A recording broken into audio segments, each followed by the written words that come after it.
マカオ政府観光局局長のマリア・エレナ・デ・セナ・フェルナンデス様です。本日はお忙しい中、インタビューにお答えいただきましてありがとうございます。マカオは歴史的な背景と現代的なエンターテインメントが融合した魅力的な国際都市です。多くの観光客を引きつけています。特に最近では観光業の回復に向けたさまざまな取り組みが行われていると伺っています。マカオは世界各国から多くの観光客が訪れています。その中で日本市場をどのように見て居続けていますか？ Well, if we look at the current visitor numbers, last year we ended the year with about 34.9 million visitors to Macau altogether.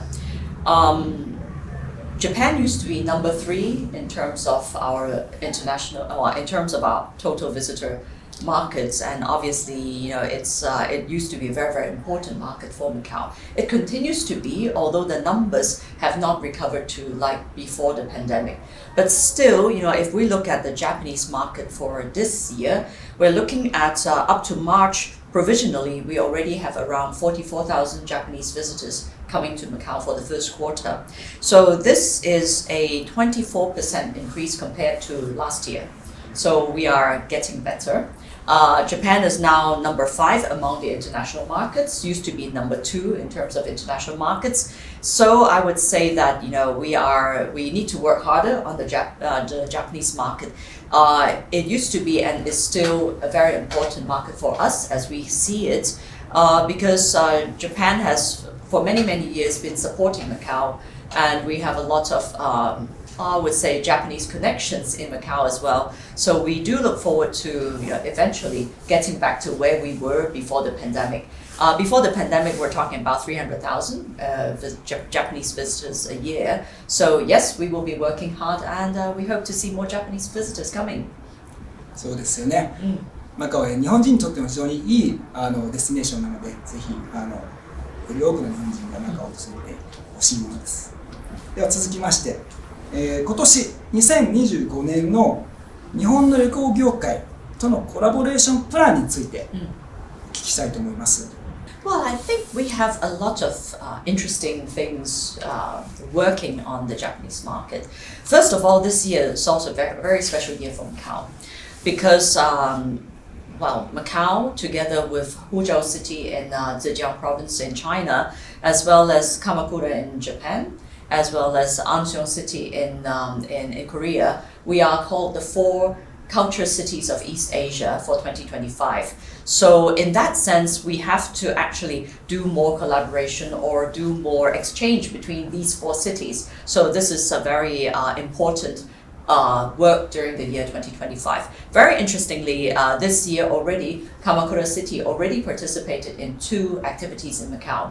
The Chinese New Year Parade, and also very recently the International Parade, which is done by the Cultural Bureau.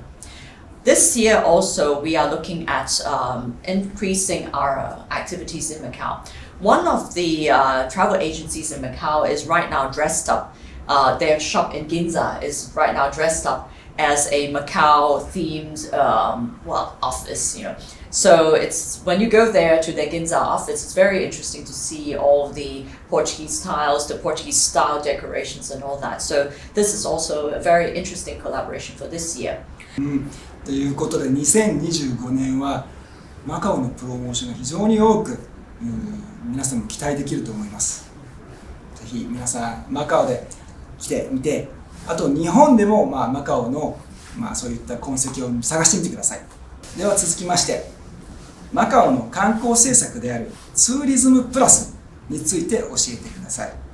日本の旅行業界はどのように参加できますでしょうか？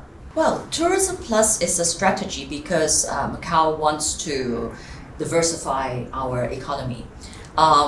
But diversifying our economy, utilizing our strengths in tourism. So that's why the Tourism Plus strategy is a very, very important part of the future development of Macau.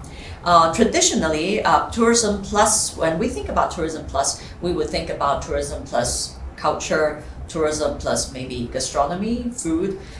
Tourism plus also, things like meetings and conventions, which are normal things that we do. But in recent years, we have explored more on things like tourism plus sports, and tourism even plus education, especially on educational tours.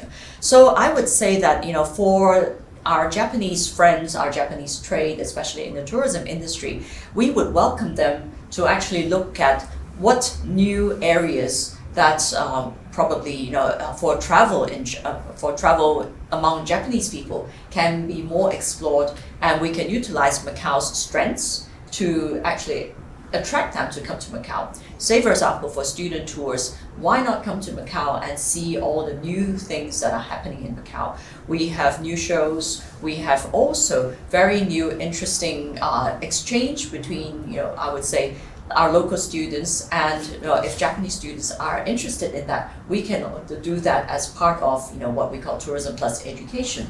And there are a lot to learn also in Macau, because we have not only museums, but also a lot of cultural-related activities that people can engage in. If we are looking at other parts, say for example, tourism plus meetings and conventions, I'm sure that we would very much welcome our Japanese friends to bring their meetings, big or small, to Macau and happen in Macau.